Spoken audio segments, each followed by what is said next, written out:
Hey everyone, SDub Nation here, and welcome back to a brand new Arrowverse video here on the channel. I'd like to stop and take the time to rank all Arrowverse pilots ranked from worst to best, including Stargirl.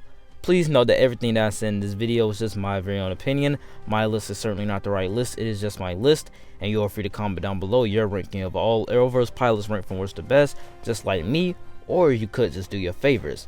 Like, comment, and subscribe, and without further ado, let's get into the ranking. Kicking off my list at number 7, we have Batwoman. Now, Batwoman started off with her underneath like this ice water or something like that. I don't know what she was doing in there. I guess they was trying to show how strong and how empowering of a woman she is. And then we flash back through like her and her childhood. Well, like her and her sister, they got in like this car accident and Batman came to save them. Nice little stuff like that. I mean, they did the same thing that they did with Supergirl. Like, they didn't show Batman's face, but they showed like the shadow, the figure of him, which I really like. I really like that aspect that we really don't get to see their faces until like season 2 or something like that. So that's one of the things that I really like about the pilot, that they showed stuff like that. But I wish that they didn't like try to push the envelope, try to push the agenda, that this was just a strong, empowering gay lesbian woman, and it just doesn't work. But I mean, the series got better once they stopped focusing on the gayness and started focusing on what really people signed up for, a Batwoman show. And also, Kate kind of disrespects her cousin a little bit. I mean, she disrespects her cousin a lot, and it's kind of weird because I mean, like, she took his stuff and she's talking about she's not gonna let a man take credit for a woman's work, but you took his gadgets. Like, that's crazy to me. And then it's just like she automatically knows how to use the gadgets and everything like that.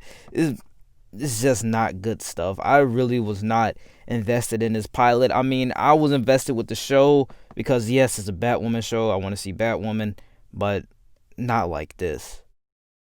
Coming in at number 6, we have DC Legends of Tomorrow Pilot Part 1. I didn't add in Part 2 because it's essentially just an episode 2, and Part 1 is the real pilot. It actually introduces the characters to Rip Hunter, and one of the things that I really like is that we have these different characters that's already been established in their respective shows like Flash and Arrow, and we just bring them all together because, I mean, they didn't know what to do with them inside of those other shows, so why not put them in a team? And it made season 1 trash, in my opinion.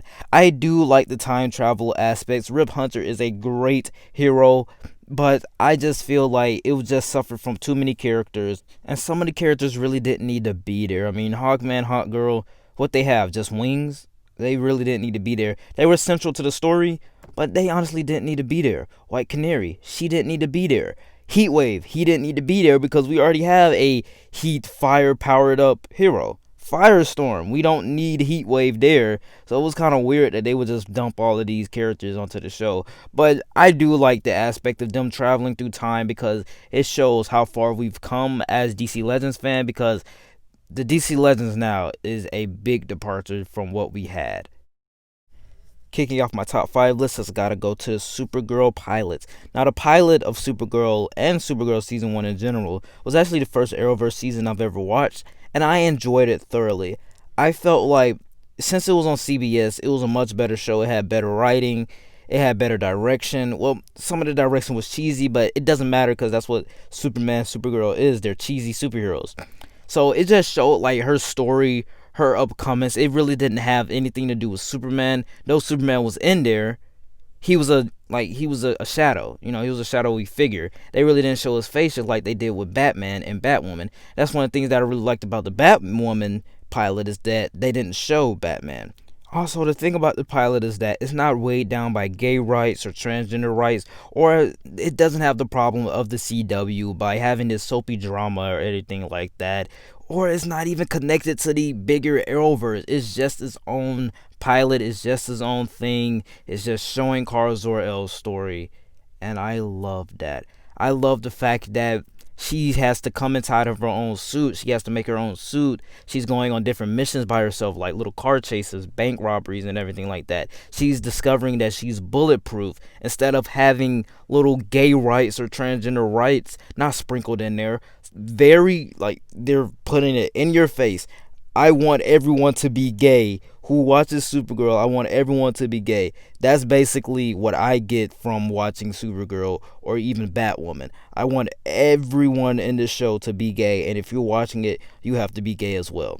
That's one of the things that I get from those type of shows. So this season or this pilot really didn't have that aspect. Yeah, we had Alex being gay, but it wasn't put inside of your face. We didn't even know that Alex was gay until she came out on the show. So Supergirl is just a lighthearted, fun pilot, and it's something that everyone in the family can enjoy. Really, I feel like everyone in the family can enjoy. Coming in at number 4, we have the Black Lightning pilot. Now, Black Lightning, I was very excited for this show. I mean, I wasn't excited when it first came out. I was into Marvel. But when I got into the Arrowverse, I was like, okay, Black Lightning is a part of the Arrowverse. I can't wait to see that. And sure enough, Season 1 was great. Season 1 is one of the greatest seasons of the Arrowverse. I mean, Season 2 and Season 3, they fell off drastically. They're the bottom of the bottom for me, but the pilot was so good. I mean, it was just about this retired superhero coming back into form, getting back into his suit, getting into a new suit, and just taking guys out at a motel trying to save his daughters. And that's one of the things that I like about Black Lightning. He's a father at heart. He's a father and an educator, but also a superhero basically.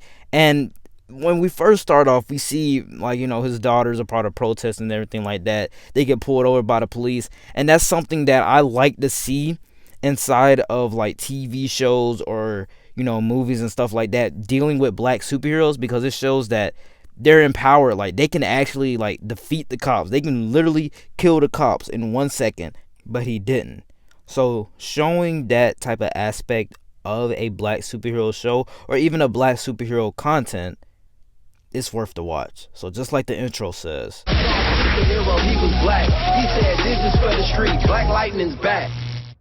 Before I get into my top 3, I like to take the time to say that if you are a fan of the Arrowverse, which you probably are, that's why you're watching this video, click that playlist up above for everything Arrowverse related that I have on my channel.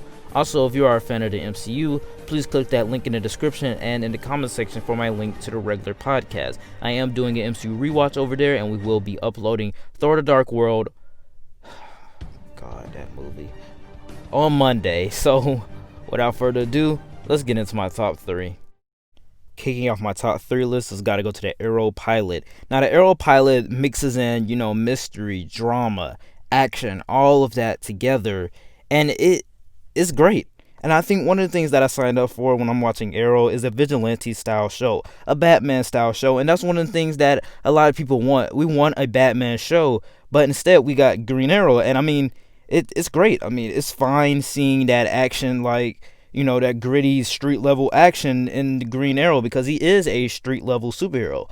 And seeing that in the pilot, just caught people's attention so much that, they loved it. And in my opinion, I loved it too. I loved the pilot. So just seeing stuff like that just makes the show all the more intriguing. And then there's also a mystery. There's a dark past with him on that island. We see the Deathstroke mask and everything like that. Just nice little details like that. Just makes for a great series. And I feel like season 1 kind of deserved 22 episodes, or at least 18 to 19 episodes. I don't think other seasons deserve 22 episodes, but I believe Season 1 through Season 5 probably deserve 22 episodes, and then the seasons after that, they really don't need it. They're just stretching out that storyline. But this show started off very good. I mean, it's just a guy killing people. Yes, he kills people. Green Arrow kills people in this pilot, and it's amazing. I love that aspect, because we don't see a lot of heroes kill their enemies. So seeing him kill his enemies, I'm fine with that. I mean, it doesn't take you away that he's not a hero. I mean, he's just been on the island and he had to kill to survive. And just seeing him, use a bow and arrow to kill people with, it works. Our runner-up at number 2, we have Stargirl. Now, Stargirl is the newest Arrowverse show. It was originally supposed to be on DC Universe, which it was first season, but now it has got renewed for a season 2, and it's going to be on the CW, and I'm scared. I'm scared for Stargirl, because Stargirl has such a big budget. That first episode, it has such a big budget because it was budgeted by DC Universe. Now it's gonna be budgeted by CW, and it's just not gonna be the same. But I feel like the pilot was very well handled. They have like this excellent, this first sequence where it shows like the JSA versus the Injustice League of Society, and I love that sequence. That sequence was actually pretty good.